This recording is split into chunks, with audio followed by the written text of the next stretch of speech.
Good evening, everybody here in Israel and abroad, and welcome. It's my honor to moderate today's webinar dedicated to the presentation and discussion of the 13th Annual Foreign Policy Index of the Mitvim Institute. This public opinion survey conducted in late August 25 by the Rafi Smith Institute in collaboration with the Friedrich-Ebert-Stiftung Foundation offers a unique and timely snapshot of how Israelis view their country's foreign policy at a critical juncture.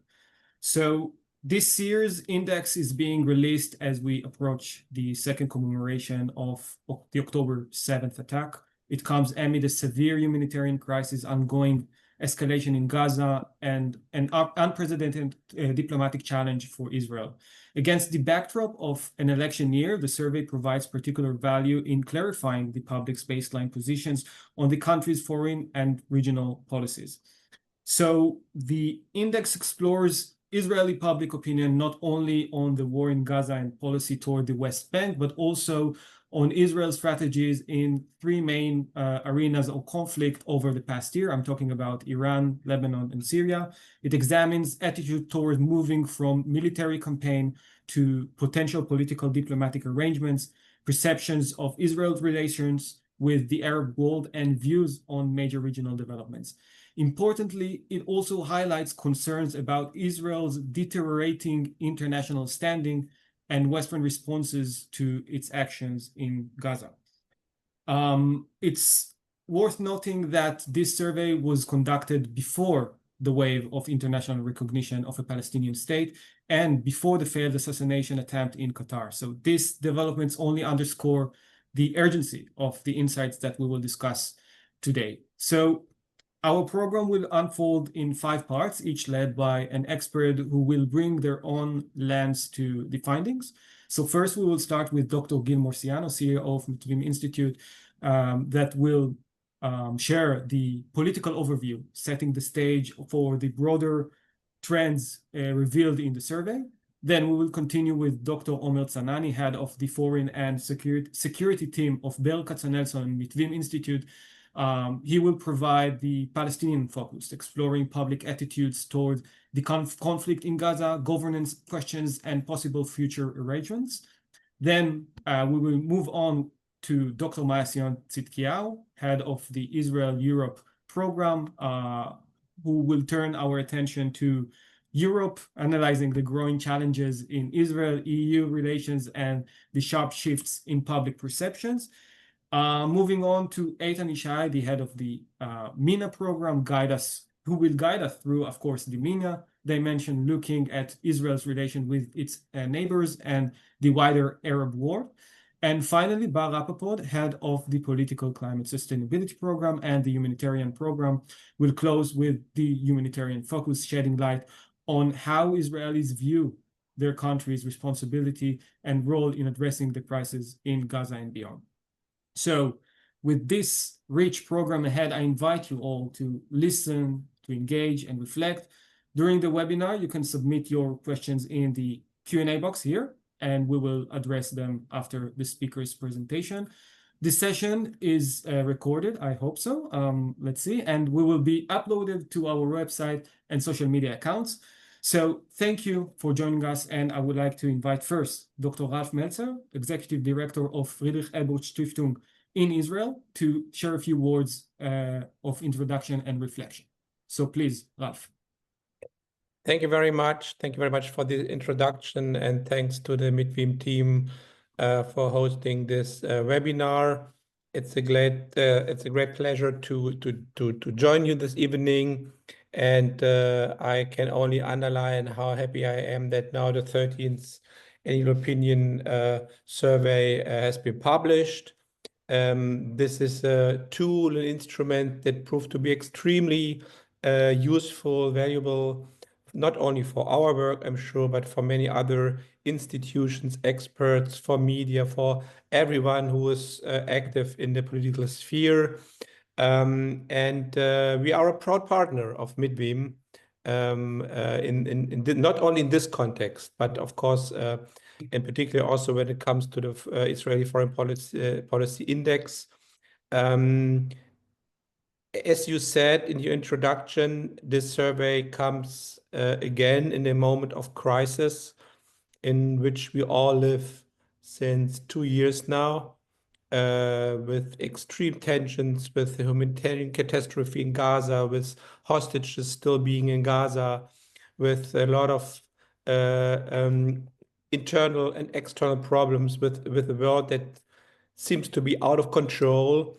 And the more it is important for us, for our political work, to know about, to have a reliable basis, empirical basis, in that case, on what the Israeli public thinks about attitudes, opinions, because this actually enables us to continue our work, to outreach, to provide political consultancy. And that's a field in which we are very successfully cooperating with the Mitvim Institute. And therefore, again, I'm happy to be part of this webinar, and I'm very much looking forward to work with the survey.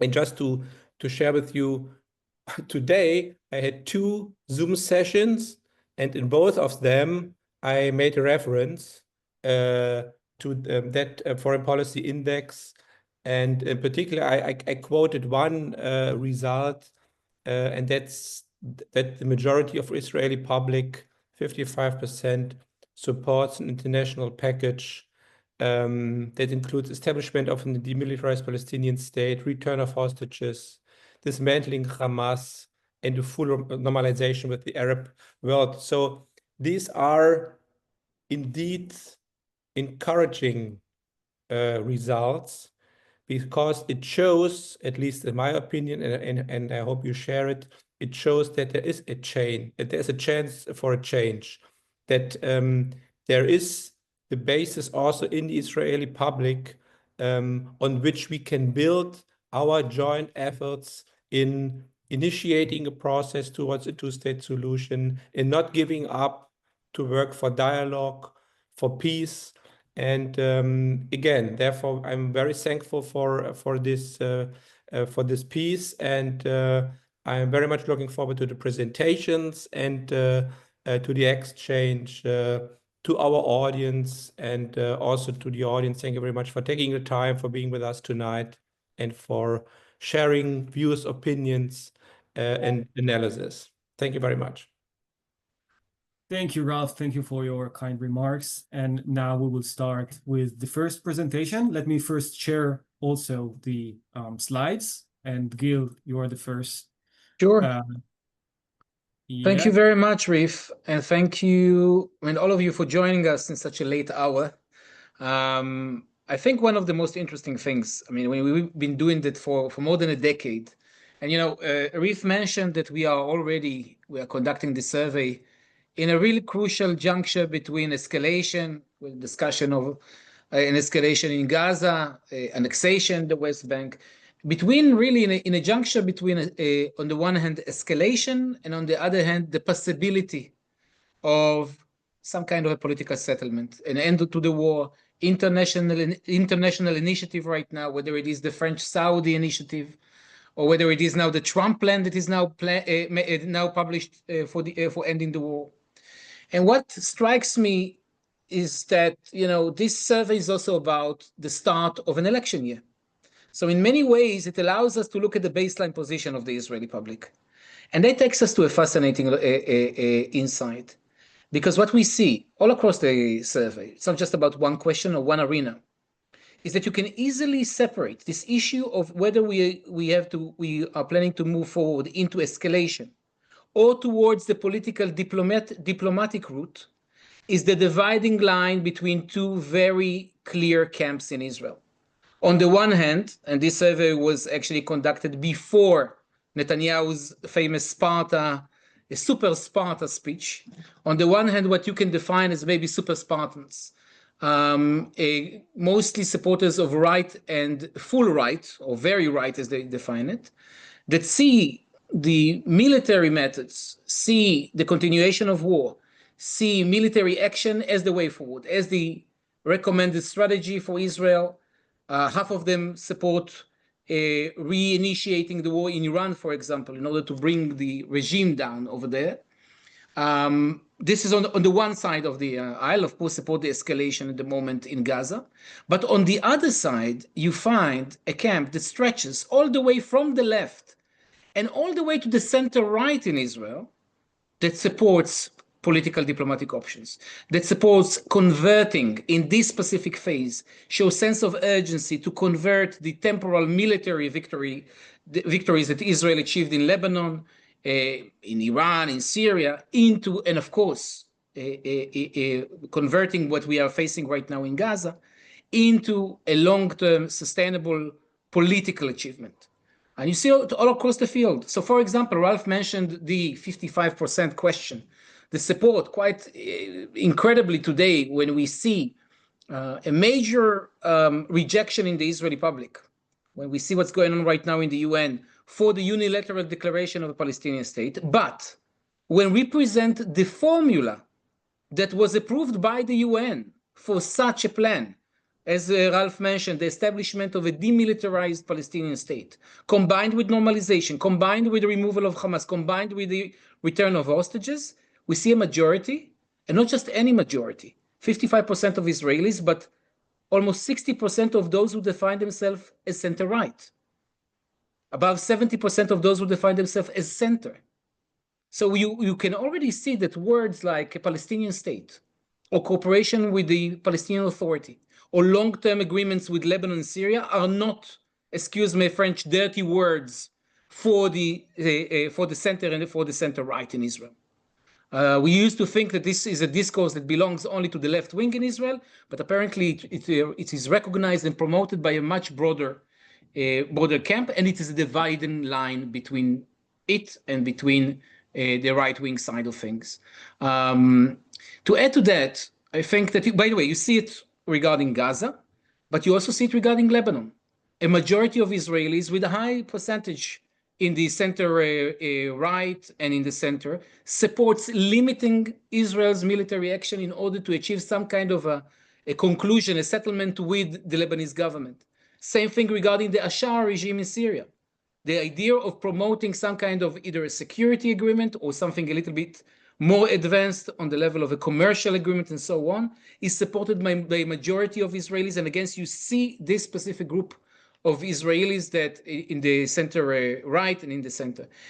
That for me is a major call to the Israeli opposition at large. You know, we are talking right now about new parties being formed in this specific part of the opposition, whether it is about Eisenkot or Yvette Lieberman or even some of the supporters of Bennett.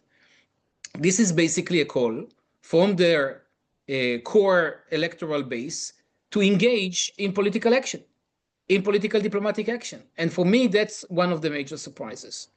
On the less optimistic side, and with this I'll end, you see that while the Israelis give historically low performance rating to the government, to the foreign policy of the government, they are worried about falling into or deteriorating into a pariah state brand and so on and so forth. Many of the narrative promoted by the government, and I think you're going to hear a number of the speakers here really zooming in on those narratives, are still accepted by the Israeli public at large. Many of those, several of those narratives that are promoted by the government. For example, hostility towards Europe and the EU, okay, that Maya is going to examine in great detail. The perception of Europe and the EU as a fundamentally hostile entity towards Israel. Or the perception that Eitan is going to speak about of normalization, or the illusion of normalization through strength. The idea that the more military power that Israel projects, the higher the likelihood or the motivation of Arab nations to normalize relations with Israel. And this was conducted before Qatar, before the attack in Qatar. Same thing about humanitarian aid, you know, in the perception that Israel, well, the half of the Israeli public thinks that Israel has nothing to do, or there is no need for Israel to take an active part in ending the humanitarian disaster in Gaza. So you see that if you examine it from a political point of view, I would say that there's still a storyteller missing. Someone that can also deal with the narratives themselves, from the political opposition on other direction. So I'll stop here. And I think, especially this year, the political features of those camps are going to be quite important when we go into this year and when initiatives are presented by the politicians.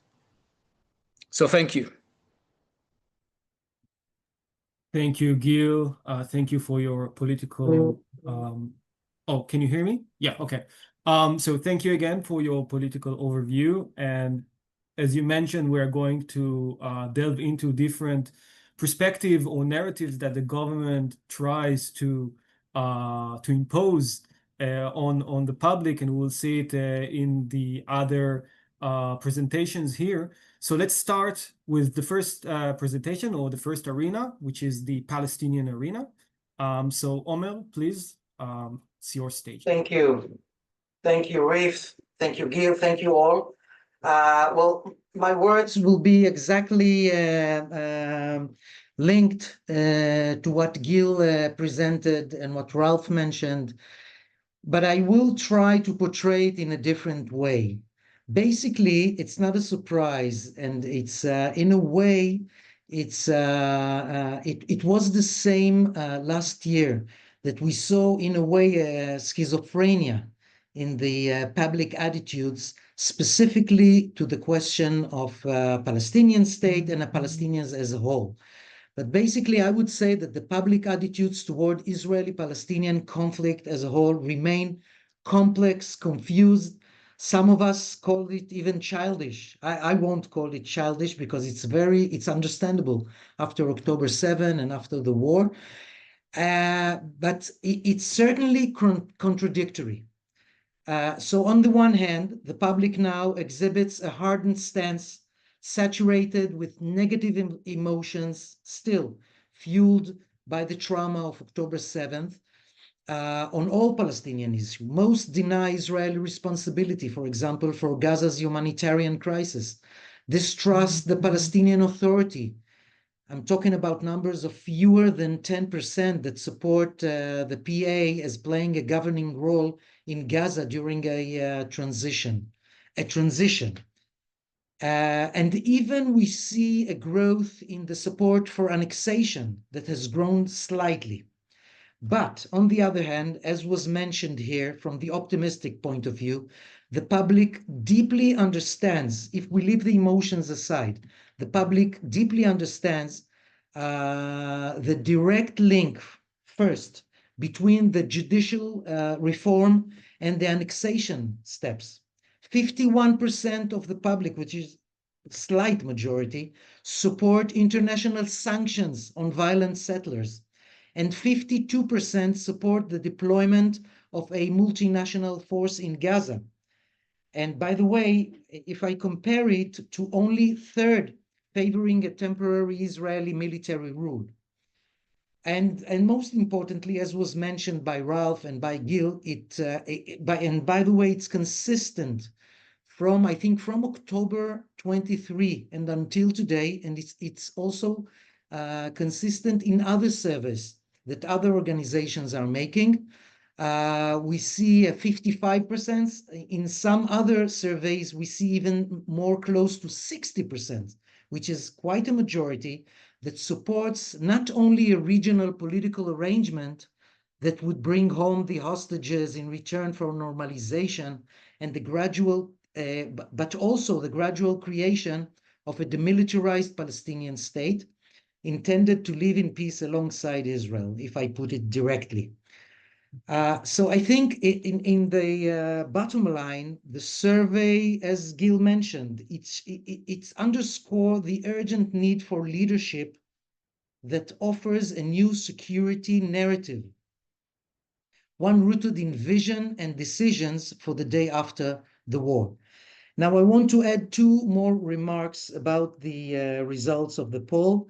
First, there is a distinction between the big issues, the two-state solution and the regional issues. And when we're talking about practical steps, we see a higher results. The public understands the importance of practical steps of what we call the evolving peace. And this is very, very important when we're talking about issues such as the reconstruction, the different governing rule in Gaza Strip, and this is a point that should be made.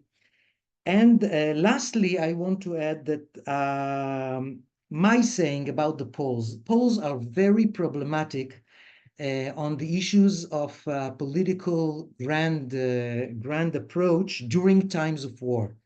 Now, as we recall in the 70s, in the beginning of the 70s, not to mention after Yom Kippur War, there was more than 90% of the public that were against giving the Egyptians any part of the Sinai Desert. Specifically, Sharm el-Sheikh, it was 97% rejection from the public opinion. But when we went on until 77, when Sadat came to Israel, and later on in 78, 79, when we had the Camp David Accord, the first Camp David summit, the results were different. And this is very important because when the public sees trends and he sees that the government goes with it, and he sees a slight of success or a slight of a story that goes well with the story of security, so the results are exactly the opposite. It went from 27% in 78, even after Sadat went to Israel, 27% support, and it went 2 years later, 3 years later, to more than 80% support in pulling out of all Sinai Desert. So it also depends on context, and it also depends on the conduct of the government. Thank you. Thank you, Omer. So in summary, we can say the public is confused. Its responses contradict each other, and it definitely needs a leadership, I would say, with a courageous political vision. But as Gil mentioned, I see it from the point of view as an opportunity, not only as even more so. You see that the public is again the confusion issue here.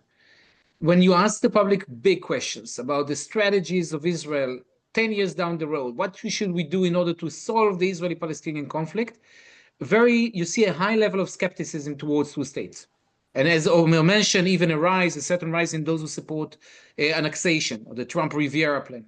But then when you ask them, and I think this is a point that Omer was very clear about, when you actually go into the practical plans, cooperation with the PA on environmental issues, or which force should be the idea of an international force or a regional international force ruling Gaza in the interim phase after the Israeli withdrawal. Or, of course, the question about the package, when things are presented, then you see a much higher level of support. And that brings me to the point that I think that the main question here is not an ideological rejection of the two states, but a question of feasibility. And that's maybe one of the most important leads for political work. Yeah.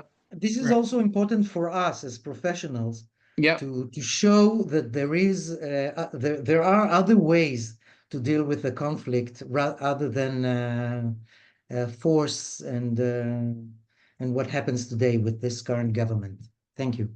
Right. Thank you, Omer. So now let's understand whether the public is also confused maybe regarding the European aspirations. Perhaps it's more decisive over the EU. So Maya, please, it's your stage now. So good evening, everybody. And certainly if the public is much less confused or have, divergent opinions when we come to the European Union, especially. And about Europe, I'll put Germany on the side, but on Europe as a whole, there's a very negative trend. And as you can see here in the circle, we have 67% of Israelis who think that the EU is more an adversary than a friend. Only 14% think of the EU as a friend in 2025. And we've asked this question. On the right side, you could see, the trends. Since 2018, you have here the numbers from 2021 onwards. And you can see that actually the trend, which began in 2018 as a big gap, again, for the adversary that the the EU is much more an adversary than a friend, has narrowed along the years. Until 23, we asked that question in August, so before 7th of October. And then in 24, the gap widened to the numbers, close to the numbers of 2018. And this year, we are in high breaking record of 67% that think that the EU, our biggest trading partner, is more of an adversary than a friend. And it seems that the European governments are unable to speak above Netanyahu's head and to speak directly to the public and convey what they are planning and what they would like Israel to have in the region. Most of the governments that have recognized a Palestinian state just now, this week, are actually talking a lot about the security of Israel, but Israelis don't recognize that so much. And when it comes to the EU, we can speak in a few minutes about the step that the EU is planning to take or suggesting to take vis-a-vis Israel, the sanctions, and here the public is very much concerned. But let's keep for this time being also to the Arab sector in Israel, to the Arab society in Israel. And this is the first year in which we see a flip. The Arab society in Israel has always saw the EU much more as a friend of Israel than an adversary. And this year, for the first time, the Arab the respondents have said that the EU is more of an adversary to a great extent. It's not a small extent. And I think what we see is that the EU is suggesting to take steps against Israel, the sanctions, that has not been, most of them were not approved so far. But the Israelis are very much afraid of that, and we'll touch that about that in a second. But the EU has not taken sanctions against Israel. So the Jews are afraid of the sanctions coming. They are feeling resentment towards Europe that is not standing with Israel. But the Arab society in Israel is waiting for those sanctions to actually take place, because they're seeing the EU as not taking steps for the Palestinians.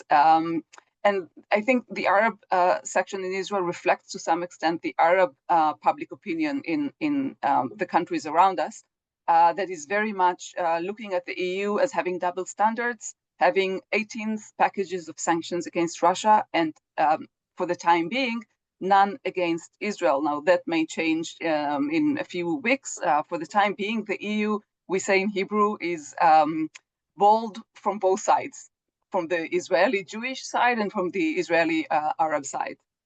We see also that the voters for the Democrats Party of Yair Golan in Israel are also thinking 55% of them see the EU as an adversary, and only 27% of them see the EU as a friend. So we have a big problem in Israel in understanding the EU and understanding that the EU is actually, or European countries are actually standing for the security of Israel.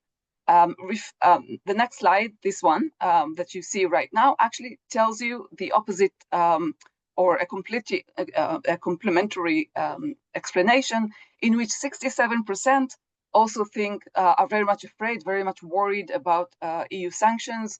To a great extent, or to some extent, we have very big numbers that are aware of the economic significance of Europe and the EU for Israel. And here we see both left voters, both from the right side, they're all much more concerned. Secular are much more concerned than religious people in Israel, and Jews are more concerned than Arabs. On the right side, you could see the issue of a recognition of Europe, of a Palestinian state. And here you see a very big gap of almost 50% of Israelis are against such recognition. And some are willing to consider it under specific terms, under a peace agreement. That would be 18%, and the rest would be if Europe actually takes care of the security of Israel, and only 8% are willing to support this without any condition. So that tells you also what some of the reasons behind this anti-European stance. And I'll finish my presentation with the next slide about and that shows some sort of schizophrenic, or maybe I think actually a grown-up understanding of being able to recognize who is the most important country for Israel. And I think there's some sort of a proxy between important and a friend. And here, what you can see, if you can see the numbers, we ask the respondents to give 3 answers of countries. Who is the most important country for Israel other than the United States? So they do not need to mention the United States. And then 40% of the respondents say, oh yeah, in the first reply was Germany. And to a great extent, falling behind was UK with 13% and France with only 6% for the first response. And here you see the aggregated response of the 3 different responses that each respondent gave. And so we see Germany is recognized as a friend of Israel above all other European countries. Russia is somewhere there close to France, but is still below France. We see a great decline in the UK, a great decline in the importance that respondents are giving to France. And I think this is, again, shows how Israelis are feeling isolated, feeling that Israel is being a pariah state, and there is hardly any state that they could call their friend or would come to the assistance of Israel. And that stands in complete opposite to how UK and France were behaving after the 7th of October, where Israelis could feel that France and UK came from a military perspective, from political perspective, to stand at the side of Israel. And there are things that are now only stayed only with Germany right now. So Germany is the only European country that Israelis still trust and rely upon. And I think to some extent, it is our role in Mitvim to understand, to explain better the European position and to try to open the minds of Israelis to what the European leaders are actually saying about how they care about the security of Israel. I'll end here. Thank you, Maya, for your overview. And we see it's also my interpretation, like how the government's anti-EU framing also echoed in the media, filtering down to the public, and who often fail to recognize that the EU, in fact, is like supportive of Israel. So let's see now the regional arena, and I invite Eitan to speak. So it's your stage now. Thank you. Thank you, Reef, and thank you for organizing this event and obviously for the chance to speak. As you've mentioned, I'll be focusing on Israel's place in the Middle East. And as we've already heard from the speakers before me, obviously there are indeed a lot to talk about and indeed many trends worth pointing out. But in the light of, or in the 8 minutes I have, or a bit more, apologies in advance, Reef, in the 8 minutes that I have, I want to focus on the idea of an idea that we at Mitvim started developing already for the past few months. Something we call peace through strength, or otherwise normalization through strength. When you look at the responses given by the Israeli public to the questions about Israel's strategy and policy in the region, both toward enemies and toward friends or potential friends, you can clearly see what one may interpret as a growing addiction to power. Maybe it's something linked, among others, to some old Israeli ethos of a people dwelling alone, Am Levadad Ishkon, or perhaps the villa in the jungle image that some of you might be familiar with. And there's no doubt that the events of the past 2 years, starting with October 7th and the war spreading across the whole region since then, these have only deepened this tendency among Israelis to rely on military force. But here's the thing. It's not just about using military power to confront threats. Actually, it's deeper than that. It's also about seeing military power as the main tool to position Israel as a regional power and to promote its interest vis-a-vis its neighbors. Again, both enemies, friends, and potential friends. Now, of course, no one can deny that military strength is indeed necessary for a country's security. It absolutely is, and Israel does face real threats, and there are real cases where military action is essential. But, and this is a big but, it looks like both the Israeli public and, to a large extent, the Israeli government itself have become increasingly attached to the idea that showing off military strength will not only scare off enemies, but also somehow attract friends to work with. This thinking seems to be something like, well, if they all see how strong I am, they'll want to be my friends. And if they don't get the message, well, we'll just send the Air Force somewhere and they'll get it. Now, the problem is that this approach is very simplistic. It does not match reality whatsoever, and in many cases, it actually works against Israel's own interest, as well as those of the Arab countries Israel sees as key partners. And we can see this clearly in several questions along the survey. Looking at the first slide, we asked, for example, about the impact of the war with Iran on possible normalization with Arab and Gulf states. Look at the numbers. Nearly 40% of Israelis think the war with Iran actually increased the Arab states' desire for normalization with Israel, with another 30% think it had no real negative effect at all. This is exactly the idea of normalization through strength. The belief that Israel's military power will both deter enemies and draw friends closer. Now, look at the second question. We asked about the ongoing war in Gaza and its impact on Israel's relations with Arab countries. So here the numbers are a bit more balanced, as more people do recognize the damage the war in Gaza has caused to Israel's regional ties, but still, some 25% believe the war in Gaza actually strengthens Israel's relation with Arab states, while another 22% think it has no real impact. So we might say that it is encouraging that many Israelis do understand the damage of the war, the ongoing war in Gaza, the damage that it has done to Israel's regional position. But at the same time, we cannot ignore the many others who think these wars actually bring Arab states closer to Israel. And now there's a key question to be asked. Does this belief of normalization through strength, does it actually match reality? My feeling is no, because when we look at the Arab countries, at least the ones Israel itself considers vital, like Egypt, like Jordan, the UAE, Saudi Arabia, and others, the picture is quite clear.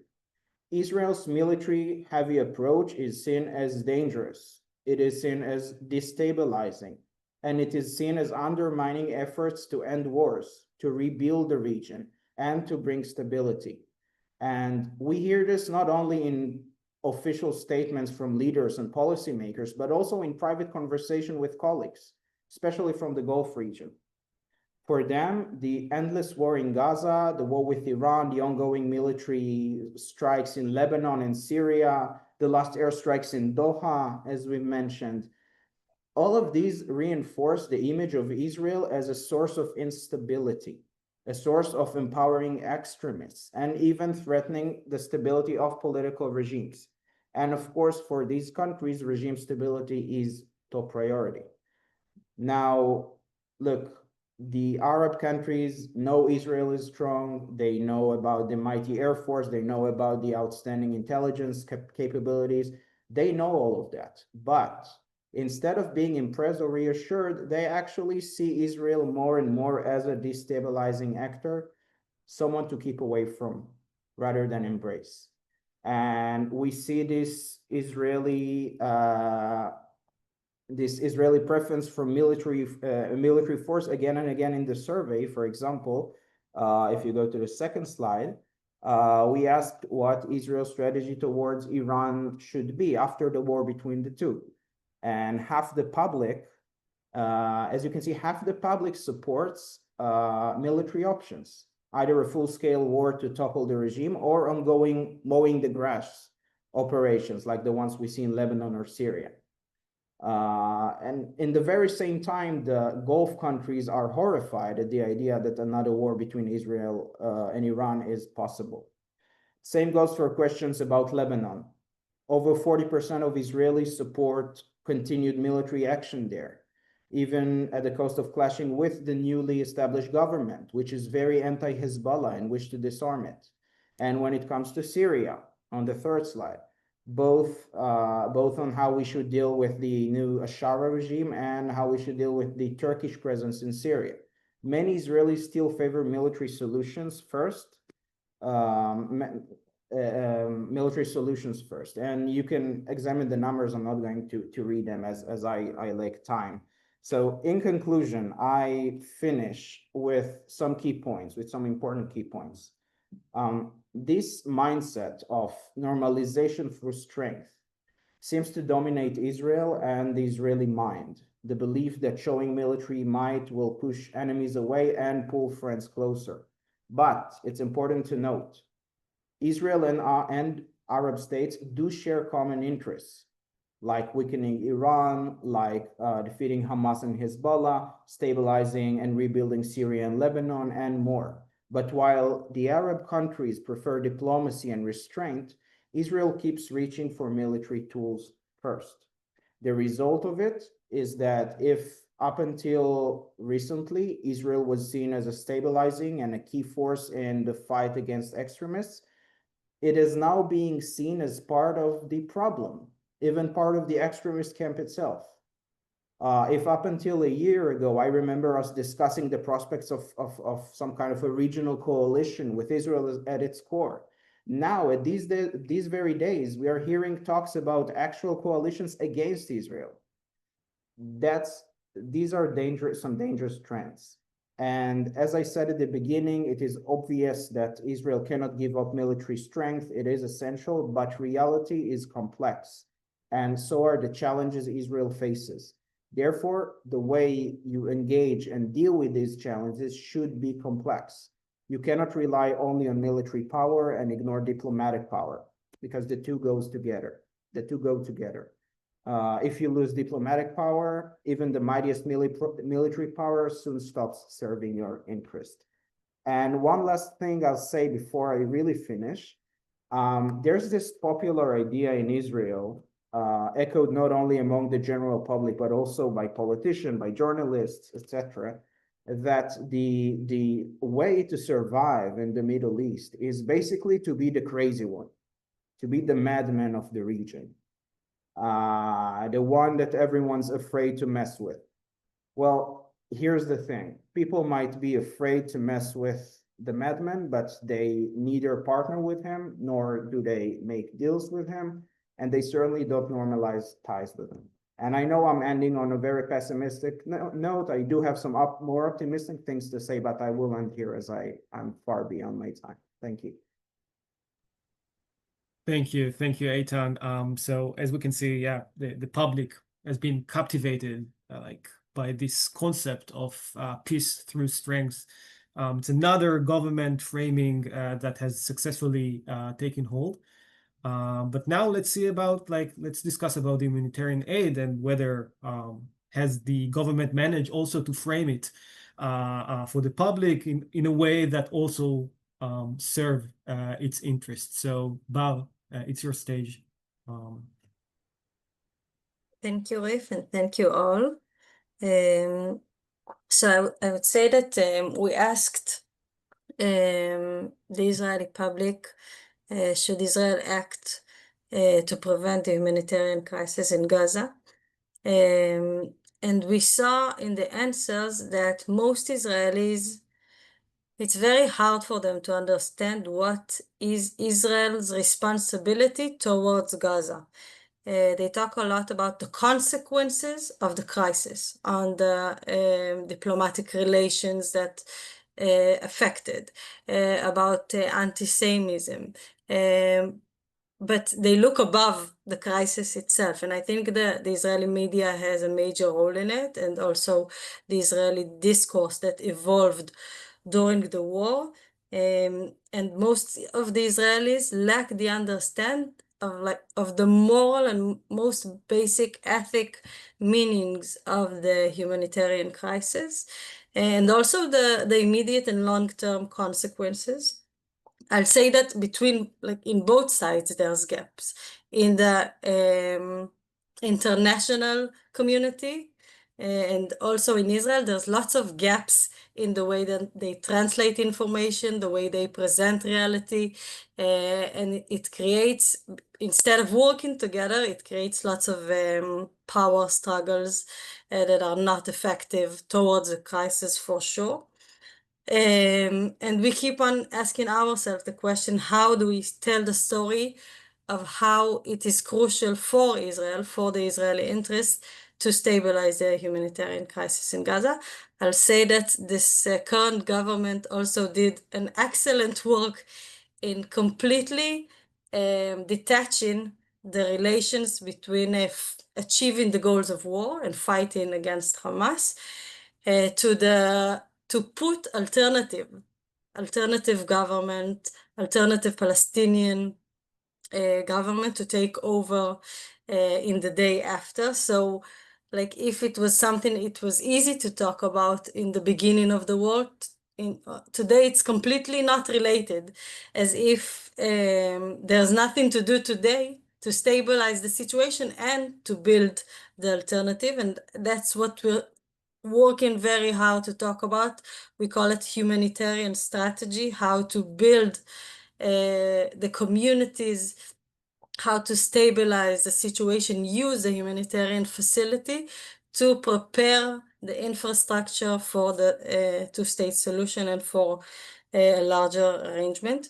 I'll say that it's very interesting because when we look at what the Israeli public thinks towards reconstruction, so it's completely different, because most of the Israeli public understand that Israel should have a certain role in the reconstruction of the region, okay? It's not only Gaza's reconstruction, it's Lebanon and it's Syria, but it's also Israel's reconstruction, diplomatic for sure, but also physical. I think we look at the region as a place that requires reconstruction, and most of the Israelis understand that they want to be part of it, because that's the way they can ensure their interests and their new Middle East dream that maybe looks far, but I think most of Israel still wants to see this vision in a way. So the gap is very interesting because there's a connection between the humanitarian efforts of Israel today to the reconstruction of tomorrow, let's say, and I think it's not something that's fully understood within the Israeli public. Let's go to next slide.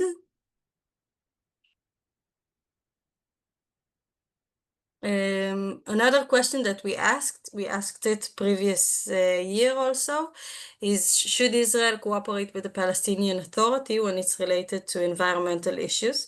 And it's very surprising to me to see that most of Israeli agree in a way with that say, because the Israeli government is working very hard to bring down the PA today, and still most of the Israeli public thinks that practically there are many cooperation required around the environment and around climate and like the most basic needs of water and energy and food and agriculture. So it seems like even in this crazy reality, those subjects are a good platform to invest in building cooperation, in building Palestinian statehood, in working on evolving peace. Those are, it looks like, still good places to start, again, in the way Israelis look at it today. Thank you. Thank you, Bar. And the last, actually, infographic is very much connected to the idea of evolving peace. and the practical steps that the Israeli public supports. So now I see there are some questions, but I would like to start with a general question, and I think it's a very interesting one. Due to all the changes that we faced over the last month, so which key findings do you think would look different if the survey were conducted today? Almost a month later, we had like so many events after the attack in Qatar, the failed attack in Qatar, the international recognition of the Palestinian state, the terror attack at the Allenby crossing and its closure. So there were many, many events. So what do you think? Which key findings do you think would look different if the survey was conducted today? May I start? Yes, please. I think that the Qatar issue, I mean, what Eitan was describing here is a process, I think, where this narrative of normalization to strength, meaning Israeli military might equals normalization, higher motivation of Arab countries to join the strong force, is somewhat, I think that the Qatar attack was somewhat created a shock on that level, because you could see for the first time something that we haven't seen, at least not out in the open before. And it's a recalculation by the closest allies of Israel on the regional level, the UAE mostly, of the strategic relations with Israel, and of not necessarily of the Abraham Accords, but of the meaning of the Abraham Accords and the ability to use it as some kind of a political platform, diplomatic platform for cooperation. Including with the Doha conference, including with maybe challenging Israel's relations with the international community and even with the US government. So maybe I'm a little bit too optimistic, but I think that what we've started to see, an Israeli realization that the Gaza war damages the chances of normalization, we might see the same on a broader level when it comes to projection of power as a whole. I might, this might be something of something different. There is an interesting, I mean, it will be very interesting to repeat the same survey today after Abu Mazen in his statement yesterday in the General Assembly was actually talking about a demilitarized Palestinian state, about the exact package that we described. And after the Trump actually published his own plan. So there's a very interesting question. If we do believe that it's a question of feasibility, and not an ideological rejection. Again, I'm not talking about the Spartans. I'm talking about the rest of the Israeli public, the small majority of the Israeli public that is not part of the super Sparta. It will be very interesting to see whether now, when those options are presented and dealt with, including by Trump himself, then the opinions or the support for the package is actually going to go up. And by the way, this is not just a theoretical issue. We do plan to do a follow-up survey with maybe a few a concentrated question. So that's just on the general gist of things. But most of the things that we described here, most of the trends that we identify, I think would only have been strengthened by the recent event. Okay, including the issue of the rejection of unilateral recognition, the relations to the EU, but also the fear of a pariah state, of deterioration into a pariah state. I'll stop here. From my point of view, I would add to this. I agree with Gil. I think there will be a slight change from the positive point of view about the reflection of how the Palestinian state. Now, I'm addressing it from maybe in a way from a different point of view. It's not only the very important speech of Abu Mazen that spoke. It's amazing. He really spoke for the Israeli public, and he said everything the public wants to hear. So the Israeli public wanted to hear. But it's not only Abu Mazen. It's the presentation of Macron with Yonit Levy in Channel 12. It's Starmer, the Prime Minister, the British Prime Minister, words that also appeal to the Israeli public. I think that the approach from the European, maybe later on from the Arab actors towards the public is very, very important to disseminate the ideas within the public's head that they are really thinking about the security of Israel and not doing, unilateral steps as a whole. So this is, I think, something that, it's only speculation by me, but I think it would change. And as I said, it's context-led. So it would change for the better the results of the next poll that we'll have. Maybe Omer, I'll present a bit more pessimistic view. The current trends see that before the EU inflicted any sanction against Israel, the public opinion really reacted negatively. I don't see how that would change to any positive direction. And I would have really liked to add to the new foreign policy poll that we may do in the future, a very targeted question about France. I think I'm a bit puzzled because I'm not sure how Macron's interview was received in Israel. And what I think we agree in Mitvim that the opposition don't have a good narrator to speak about how European countries are actually really thinking about the security of Israel, dismantling Hamas, demilitarized Palestinian state, having security guarantees for the security of Israel, etc. And to some extent are thinking about Israel as a democratic and as a state for the Jewish people. And for that matter, we have to separate from the Palestinians. So in all of those points, we don't have a good narrator in the opposition in Israel to speak and to answer against, the governments blaming Europe for being anti-Semite. When the government doesn't have any real criticism to say about, those European countries that have stood for Israel after the 7th of October, it blames them with anti-Semitism. And I do not think neither Macron, definitely not Starmer, is anti-Semite, and many others are not as well.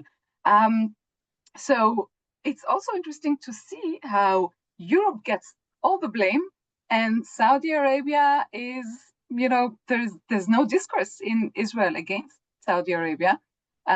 So it's only the Europeans that gets hit and not the others. And that's that's one of the reflexes that are in Israeli Jewish public opinion when it comes to Europe. It's an extremely touchy topic, and Europe, gets our emotions worked up much more than any other continent in the world, and I think that's very much understood why. And to blame Europe with anti-Semitism hits the Israeli court, despite the fact that they are fighting anti-Semitism. So there's a lot of work for the opposition, the Israeli opposition, to tell a different story. And we need also the Europeans to help us tell the different story to the Israelis. I can add, if I may, Rif. Yeah, sure. Well, basically, I'm quite. I agree with what Gil and Omer say. I mean, if we went the survey today, I think some Israelis might actually, perhaps, obviously, it's very speculative, but might be perhaps less eager to rely solely on this normalization through strength notion. I think the recent events could push people to see the military power alone as not being enough and not being sufficient on its own, and that we also need some diplomacy and political engagement to bring real stability. I think once everyone understood that the Doha assassination attempt was basically proven failed, and following the huge backlash from both Arab and international partners, this might have relocated some Israelis among the public into a bit more, say, moderate place. I mean, we're speaking about recognition of a Palestinian state, but the thing I hear all day long today is regarding the possibility of banning Israel from participating in like football competitions, both in FIFA and UEFA. If something like this happens, it would be very interesting to see the reaction within the Israeli public as they feel it perhaps on the flesh, let's call it. And not just in some big headlines or titles like recognition of Palestinian state. This is my take on this. To add to that, by the way, I mean, to support the trend that you're referring to, and it's very unfortunate as an Israeli to say, when push comes to shove, and when there are real sanctions and price tags over those moves, Israelis do respond. But we do have a question in the survey about banks. We didn't have a chance to speak about it. We painted a situation where major banks around the world are approaching Israeli banks and say, if you work in the occupied territories, we stop working with you altogether. What should those banks do? And it's very interesting to see. I mean, you don't really get a conclusive answer, but you see a large, I mean, you do see a majority of Israelis saying, no, we are not going to sacrifice our quality of life or the resilience of our life for the settlements, if this threat is becoming practical. There's also a very interesting separation here between dealing with sanctions and dealing with the pariah state issue, dealing with criticism over Israeli policy and dealing with the real threat to the basic legitimacy of Israel, which is a much deeper and more profound threat when you analyze how people respond. And as we said on everything else, here too, you can separate between the Spartans and the rest of them. You can separate between most Israelis and the specific group who does not care. Or you mentioned Am Badad Levado Yeshev, this idea of splendid isolation, basically, is something that is core to that audience too. But would you like to add another? Okay, so I will move on to a political question, which is also connected to one of the questions that were asked here. So the question is, which also you mentioned it during the presentations. What is, in your view, the central message emerging from the survey for Israel's opposition leader? And I would like to refer to, let's see the question here of Alexander, who asked, like, among centrist and center-right Israelis, do current tendencies suggest the potential for real change, given that the prime minister may do anything to stay in power? What would be needed to make such change possible?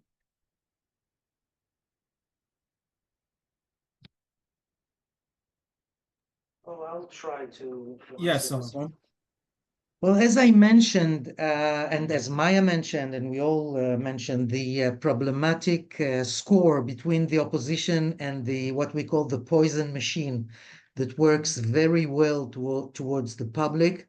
There is a problem here. I think what the public has shown when we look at the polls for the Democrats a year ago and how it goes now, it's a real decline from 4 mandates towards 10 to 12 mandates.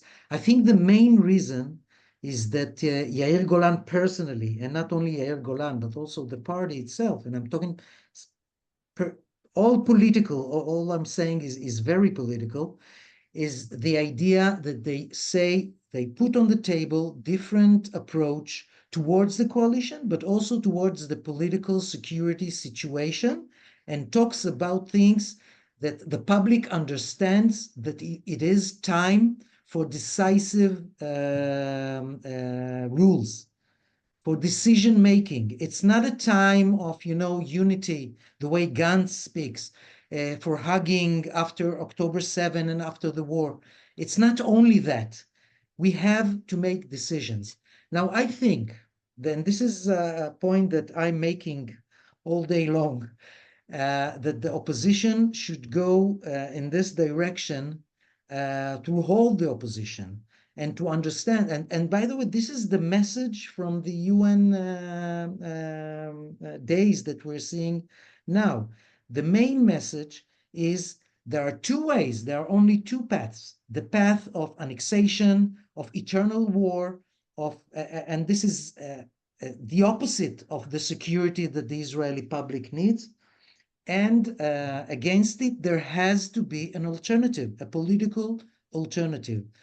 When we will see that the opposition leaders are what we call the democratic camp will talk from the political point of view, not only about the the legislation and the other issues, but from the political point of view, about a common denominator that is against this trend, which means a settlement, regional settlement that will lead in years from now for solving the Israeli-Palestinian conflict, then I think we will see a bigger change.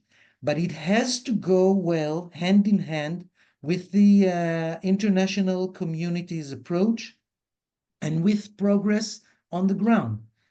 And we're not there yet. But this is the way I see things that might change the situation. Again, the same approach that was in the 70s until we got to the peace with Egypt. So as I mentioned, the polls, it's a question of how you phrase and how you talk as an opposition leader. This is first, and the second, how the process itself is progressing, as we saw in Camp David and in other historical events in the past. Maybe I think there's something. Oh, please. Maya, please. Okay, maybe if I can add to what Omer is saying, and then Gil can complement me. I think the opposition leaders have to speak about security to show how security, from a political point of view, not just the hard security, but the soft security, how political arrangements can actually reassure the Israelis more than only military means. I think this is, to some extent, is lacking. I think they need to speak with long-term security. A long-term security, because peace can be also sometimes, like air when you breathe it. It's a bit like democracy. When it's there, then everyone, as if they take it for granted. The peace we have with Jordan, the peace we have with Egypt. And so we need to actually remind Israelis that it wasn't, the case, that it was a peace between enemies and not between friends. So you don't do, obviously, peace agreements with friends. And so there's need to be much more talk about security from the left wing, about political security.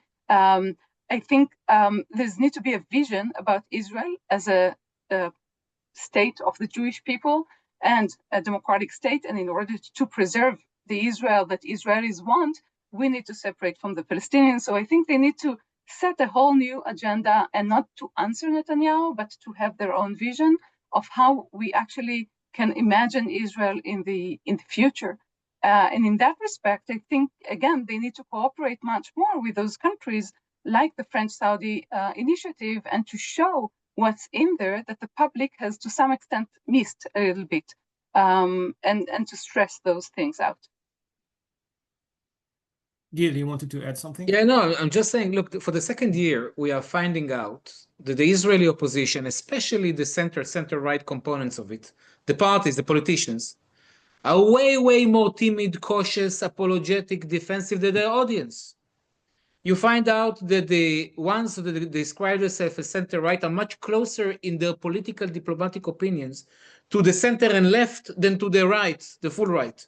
As we mentioned, the dividing line completely. 2/3 of them supports an international regional force to control Gaza in the day after, before passing on the baton to the Palestinian Authority. Almost 60% of them, word by word, support a demilitarized Palestinian state, what Abu Mazen said yesterday. Center-right, okay? And that gives you a moment pause about what could be done. By the way, I can also, we are speaking among friends here. It's also about we, as Mitvim, how far can we reach when we deal with political initiative and diplomatic initiatives?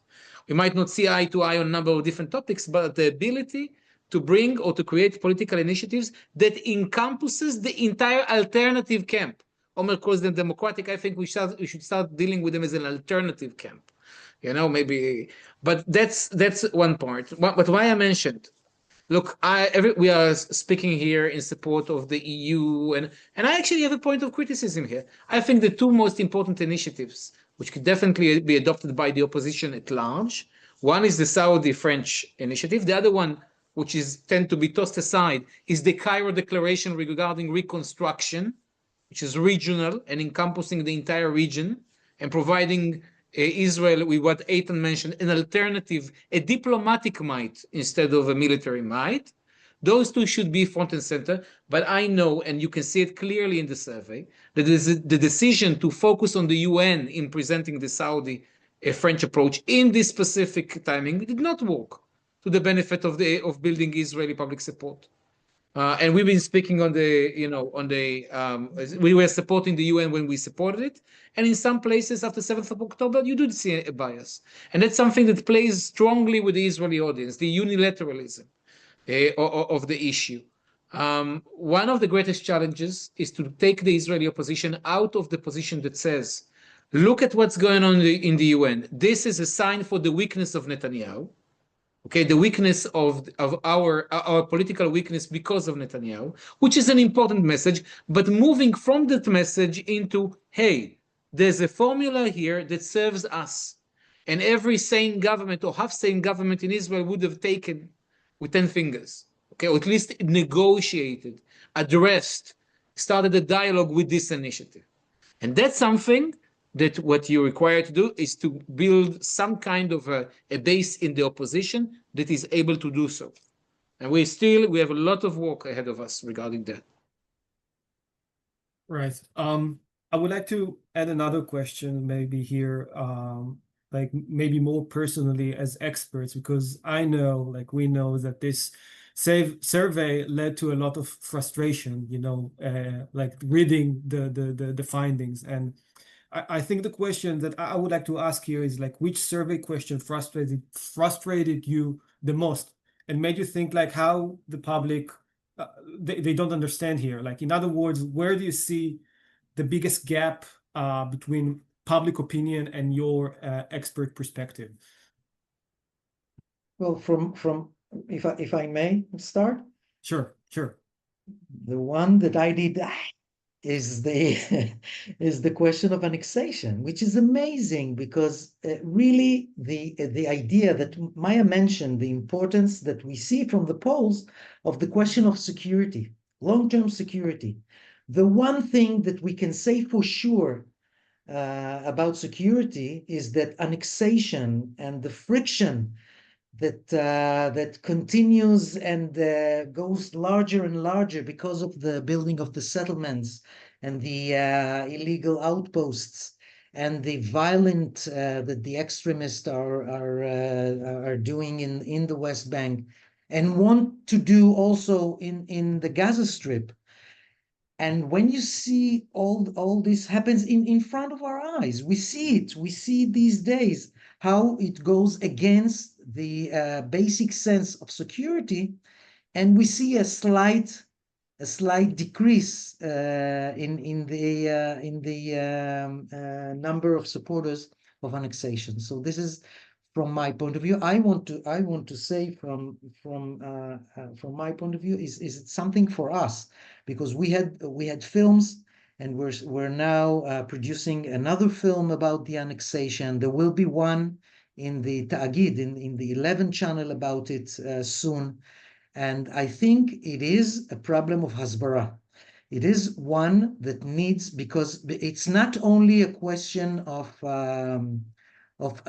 it is a question of addressing the public with the right approach and really assimilate the idea that annexation is a disaster for Israel. And this is something that for us, as Gil mentioned, is one of the topics that we need to deal with. Gil, Eitan, or someone wants to? Yeah, sure. Yes. I encountered it in my words. I think for me it was the question about the war with Iran and its relation to normalization between Israel and Arab states. Like almost 40% of Israelis think that the war, the war with Iran actually helped bring Arab states closer to normalizing relations with Israel. As someone who follows the region closely, I can tell you that the opposite is true. In the Arab world, these wars make Israel look like a destabilizing force, not a partner. And that gap between perception here and reality there is huge. And if I won't go into too much details here, but if we speak specifically about Saudi Arabia, for example, and it is true for other cases as well, but I feel it's much more intense when speaking about the Saudis.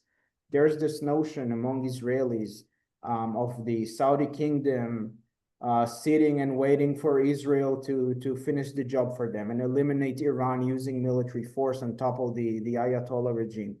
Well, this couldn't be more far away from the truth. We speak with people in Saudi Arabia, in the UAE, in other places. These wars, these policies reflect tensions.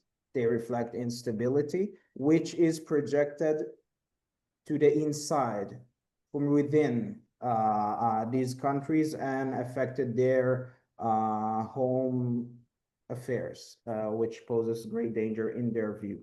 So this was the question that got me the most. Maya, please. No, go ahead. No, it's your turn, Gil.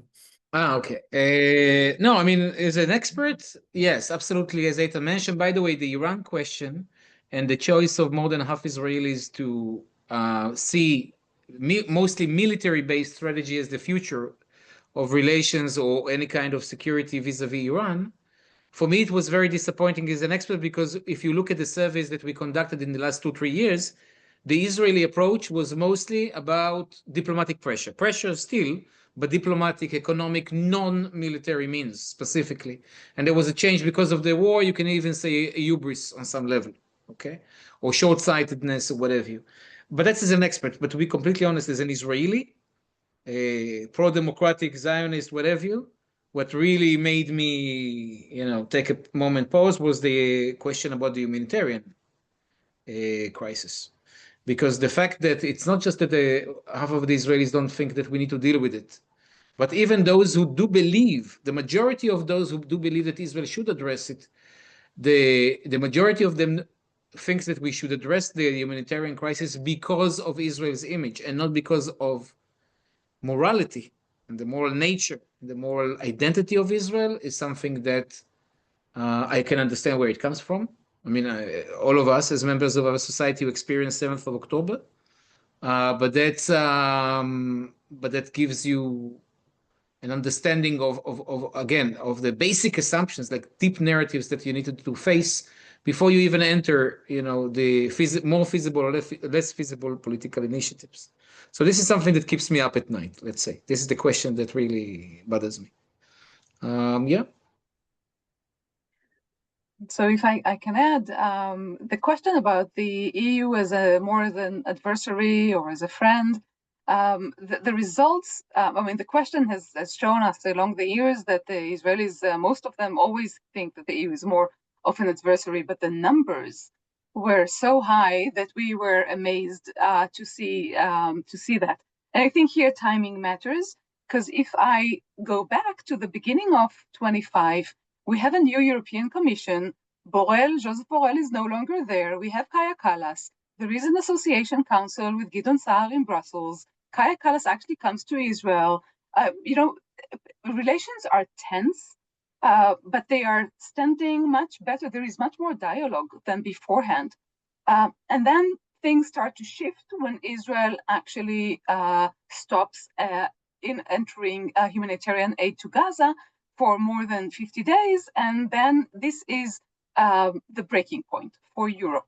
And so from May, we see the deterioration, and I think first it's, you see that the Israeli public understand the deterioration, understand the extent of it, and is very much worried and concerned. So you could see, how those steps that the EU wants to take are taken in a very negative way. And then being translated, seeing only this part of these steps against Israel and not seeing what the EU stands for. And here I go to what Gil was saying about not being, most of the Israelis are not able, I think, to reflect or to take into their heart and being able to hold at the same time what the tragedy and the horrendous terror attack of the Hamas at the 7th of October, but also at the same time to see, what are we as Israelis, as Jews are doing in Gaza, not being able to have this complexity and not being able to reflect for ourselves where is our moral boundary and what is our, raison d'etat is a Jewish, state. What we allow ourselves to do and what we don't allow ourselves to do. And I really think it's really disappointing for me as an Israeli, and also among our camp. I think there's a lot of criticism and there's a lot of build back better inside the Israeli society to go back to where we were until the 90s, at least. So with that strong and hopeful answer, I would like to thank you all, our viewers, speakers, everyone who participated in this session. Thanks again to Friedrich-Ebert-Stiftung for the collaboration. And this session is recorded, so we are going to upload this recording very soon, I believe next week.